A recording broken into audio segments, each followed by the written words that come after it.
नमस्कार। सुलेख कहानियाँ में आपका बहुत बहुत स्वागत है। आइए सुनते हैं मुंशी प्रेमचंद जी की लिखी हुई कहानी अभिलाषा। कल पड़ोस में बड़ी हलचल मची। एक पान वाला अपनी स्त्री को मार रहा था। वो बेचारी बैठी रो रही थी, पर उस निर्दयी को उस पर लेश मात्र भी दया न आती थी। आखिर स्त्री को भी क्रोध आ गया। उसने खड़े होकर कहा, बस अब मारोगे तो ठीक ना होगा। आज से मेरा तुझसे कोई संबंध नहीं। मैं भीख मांगूंगी पर तेरे घर ना आऊंगी। ये कहकर उसने अपनी एक पुरानी साड़ी उठाई और घर से निकल पड़ी। पुरुष काट के उल्लू की तरह खड़ा देखता रहा। स्त्री कुछ दूर चलकर फिर लौटी और दुकान की संदूकची खोलकर कुछ पैसे निकाले। शायद अभी तक उसे ममता थी, पर उस निर्दय ने तुरंत उसका हाथ पकड़कर पैसे छीन लिए। हाय रे हृदयहीनता! अबला स्त्री के प्रति पुरुष का ये अत्याचार!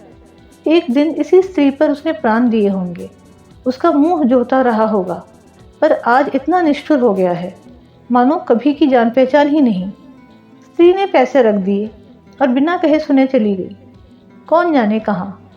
मैं अपने कमरे की खिड़की से घंटों देखती रही कि शायद वो फिर लौटे या शायद पान वाला ही उसे मनाने जाए, पर दो में से एक बात भी ना हुई। आज मुझे स्त्री की सच्ची दशा का पहली बार ज्ञान हुआ। ये दुकान दोनों की थी। पुरुष तो मटर गश्ती किया करता था, स्त्री दिन रात बैठी सती होती थी। 10-11 बजे रात तक मैं उसे दुकान पर बैठी देखती। प्रातःकाल नींद खुलती तब भी उसे बैठी पाती। नोच खसोट काट कपट जितना पुरुष करता है उससे कुछ अधिक ही स्त्री करती। पर पुरुष सब कुछ है, स्त्री कुछ नहीं। पुरुष जब चाहे उसे निकाल बाहर कर सकता है। इस समस्या पर मेरा चित्त इतना अशांत हो गया कि नींद आंखों से भाग गई। 12 बज गए और मैं बैठी रही। आकाश पर निर्मल चांदनी छिटकी हुई थी। निशानाथ अपने रत्न जड़ित सिंहासन पर गर्व से फूले बैठे थे। बादल के छोटे छोटे टुकड़े धीरे धीरे चंद्रमा के समीप आते थे और फिर विकृत रूप में पृथक हो जाते थे, मानो श्वेत वसना सुंदरियां उसके हाथों दलित और अपमानित होकर रुदन करती हुई चली जा रही हों। इस कल्पना ने मुझे इतना विकल किया कि मैंने खिड़की बंद कर दी और पलंग पर आ बैठी। मेरे प्रियतम निद्रा में मग्न थे। उनका तेजमय मुखमंडल इस समय मुझे कुछ चंद्रमा से ही मिलता जुलता मालूम हुआ। वही साहस छवि थी जिससे मेरे नेत्र तृप्त हो जाते थे। वही विशाल वक्ष था जिस पर सर रखकर मैं अपने अंतःस्थल में एक कोमल मधुर कंपन का अनुभव करती थी। वही सुदृढ़ बाहें थी जो मेरे गले में पड़ जाती थी तो मेरे हृदय में आनंद की हिलोरें सी उठने लगती थी। पर आज कितने दिन हुए मैंने उस मुख पर हंसी की उज्जवल रेखा नहीं देखी, ना देखने को चित्त व्याकुल ही हुआ। कितने दिन हुए मैंने उस पक्ष पर सर नहीं रखा और ना वो बाहें मेरे गले में पड़ी। क्यों? क्या मैं कुछ और हो गई हूँ या पतिदेव ही कुछ और हो गए? अभी कुछ बहुत दिन भी तो नहीं बीते, कुल 5 साल हुए हैं, कुल 5 साल जब पतिदेव ने विकसित नेत्रों और लालायित अधरों से मेरा स्वागत किया था। मैं लज्जा से गर्दन झुकाए हुए थी। हृदय में कितनी प्रबल उत्कंठा हो रही थी कि उनकी मुख छवि देख लूं, पर लज्जावश सर न उठा सकी। आखिर एक बार मैंने हिम्मत करके आंखें उठाई और यद्यपि दृष्टि आधे रास्ते से ही लौट आई तो भी उस अर्ध दर्शन से मुझे जो आनंद मिला, क्या उसे कभी भूल सकती हूँ? वो चित्र अब भी मेरे हृदय पट पर खिंचा हुआ है। जब कभी उसका स्मरण आ जाता है हृदय पुलकित हो उठता है। उस आनंद स्मृति में अब भी वही गुदगुदी, वही सनसनी है। लेकिन अब रात दिन उस छवि के दर्शन करती हूँ। उषा काल, प्रातःकाल, मध्यकाल, संध्याकाल, निशाकाल, 8 पहर उसको देखती हूँ, पर हृदय में गुदगुदी नहीं होती। वो मेरे सामने खड़े मुझसे बातें किया करते हैं। मैं क्रोशिये की ओर देखती रहती हूँ। जब वो घर से निकलते थे तो मैं द्वार पर आकर खड़ी हो जाती थी और जब वो पीछे फिरकर मुस्कुरा देते थे तो मुझे मानो स्वर्ग का राज्य मिल जाता था। मैं तीसरे पहर कोठे पर चढ़ जाती थी और उनके आने की बाट जोहने लगती थी। उनको दूर से आते देखकर मैं उन्मत्त सी होकर नीचे आती और द्वार पर जाकर उनका अभिवादन करती। पर अब मुझे ये भी नहीं मालूम होता कि वो कब जाते और कब आते हैं। जब बाहर का द्वार बंद हो जाता है तो समझ जाती हूँ कि वो चले गए। जब द्वार खुलने की आवाज़ आती है तो समझ जाती हूँ कि आ गए। समझ में नहीं आता कि मैं ही कुछ और हो गई या पतिदेव ही कुछ और हो गए। तब वो घर में बहुत ना आते थे।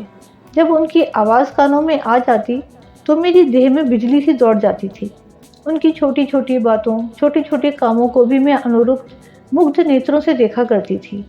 जब वो छोटे लाला को गोद में उठाकर प्यार करते थे, जब टॉमी का सर थपथपाकर उसे लिटा देते थे, जब बूढ़ी भक्तिन को चढ़ाकर बाहर भाग जाते थे, जब बाल्टियों में पानी भर भर कर पौधों को सींचते थे, तब ये आंखें उसी ओर लगी रहती थी।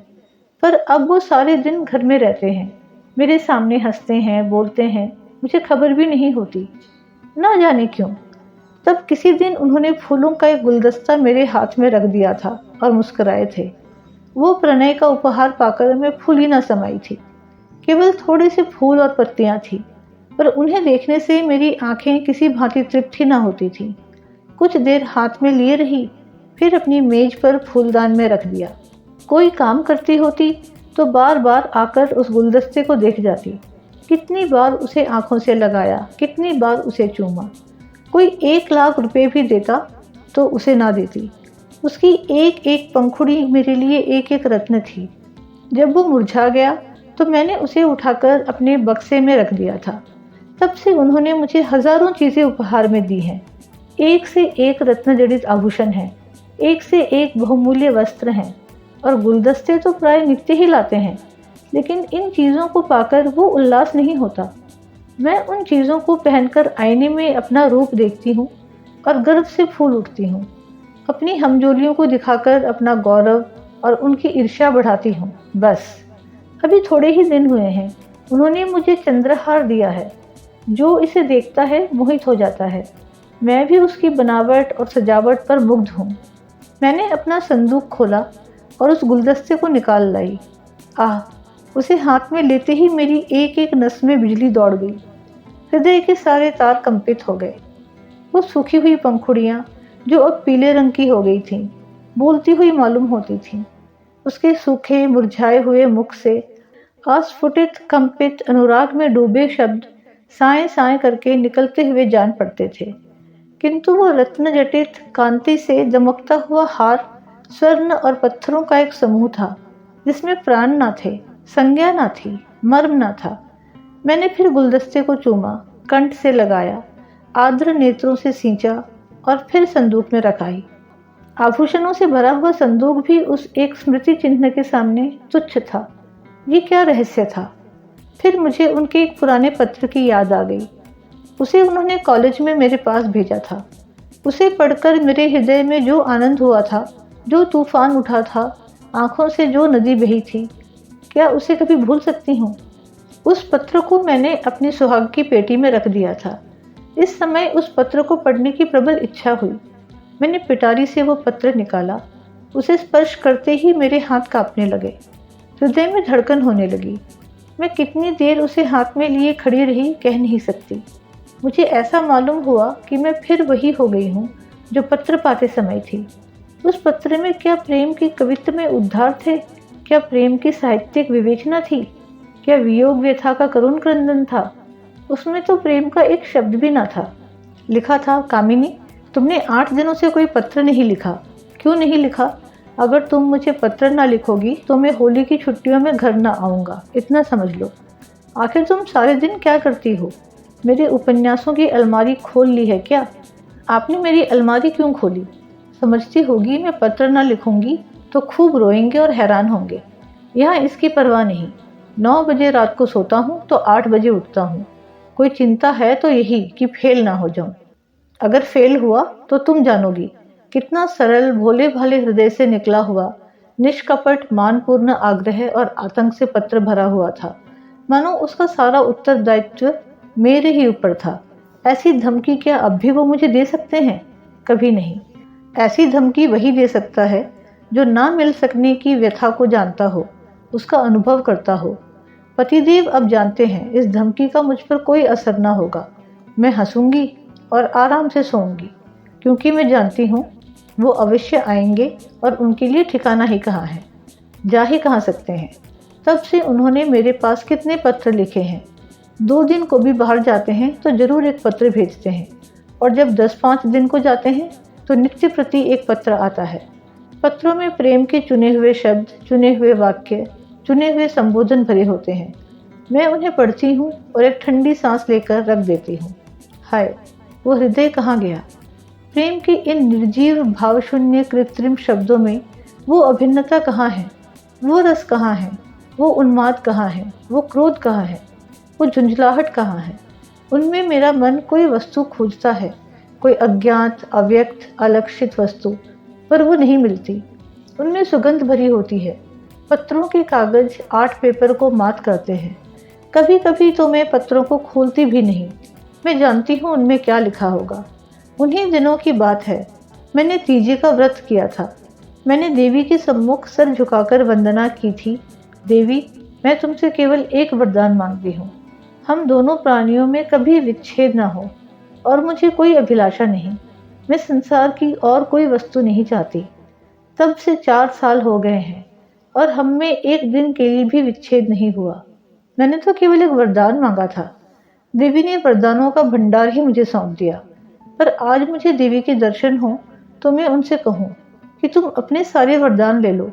मैं इनमें से एक भी नहीं चाहती। मैं फिर वही दिन देखना चाहती हूँ जब हृदय में प्रेम की अभिलाषा थी। तुमने सब कुछ देकर मुझसे उस अतुल सुख से वंचित कर दिया जो अभिलाषा में थी।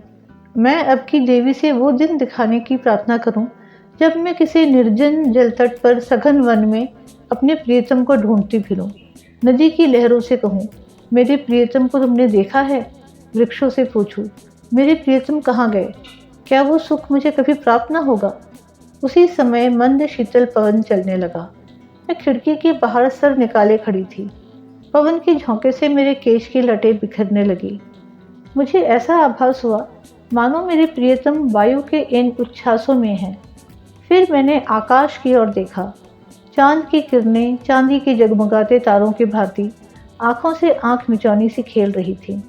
आंखें बंद करते समय सामने आ जाती, पर आंखें खोलती ही अदृश्य हो जाती थी। मुझे उस समय ऐसा आभास हुआ कि मेरे प्रियतम उन्हीं जगमगाते तारों पर बैठे आकाश से उतर रहे हैं।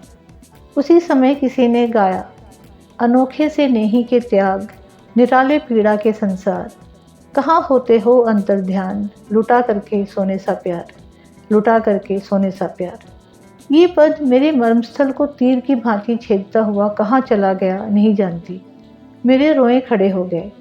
आंखों से आंसुओं की झड़ी लग गई। ऐसा मालूम हुआ जैसे कोई मेरे प्रियतम को मेरे हृदय से निकाले लिए जाता है। मैं जोर से चिल्ला पड़ी। उसी समय पतिदेव की नींद टूट गई। वो मेरे पास आकर बोले, क्या अभी तुम चिल्लाई थी? अरे, तुम रो रही हो, क्या बात है? कोई स्वप्न तो नहीं देखा? मैंने सिसकते हुए कहा, रोऊं ना तो क्या हंसूं? स्वामी ने मेरा हाथ पकड़कर कहा, क्यों, रोने का कोई कारण है या यूं ही रोना चाहती हो? क्या मेरे रोने का कारण तुम नहीं जानते? मैं तुम्हारे दिल की बात कैसे जान सकता हूँ? तुमने जानने की चेष्टा कभी की है? मुझे इसका सान गुमान भी ना था कि तुम्हारे रोने का कोई कारण हो सकता है। तुमने तो बहुत कुछ पढ़ा है, क्या तुम भी ऐसी बात कह सकते हो? स्वामी ने विस्मय में पढ़कर कहा, तुम तो पहेलियां बुझवाती हो। क्यों, क्या तुम कभी नहीं रोते? मैं क्यों रोने लगा? तुम्हें अब कोई अभिलाषा नहीं? मेरी सबसे बड़ी अभिलाषा पूरी हो गई। अब मैं और कुछ नहीं चाहता। ये कहते हुए पतिदेव मुस्कुराए और मुझे गले से लिपटा लेने को बढ़े। उनकी ये हृदयहीनता इस समय मुझे बहुत बुरी लगी। मैंने उन्हें हाथों से पीछे हटाकर कहा, मैं इस स्वांग को प्रेम नहीं समझती। जो कभी रो नहीं सकता वो प्रेम नहीं कर सकता। रुदन और प्रेम दोनों एक ही रेत से निकलते हैं। उसी समय फिर उसी गाने की ध्वनि सुनाई दी, अनोखे से नेही के त्याग, निराले पीड़ा के संसार, कहाँ होते हो अंतर्ध्यान, लुटा करके सोने सा प्यार। पतिदेव की वो मुस्कुराहट लुप्त हो गई। मैंने उन्हें एक बार कांपते देखा। ऐसा जान पड़ा उन्हें रोमांच हो रहा हो। सहसा उनका दाहिने हाथ उठकर उनकी छाती तक गया। उन्होंने लंबी सांस ली और उनकी आंखों से आंसू की बूंदें निकलकर गालों पर आ गई।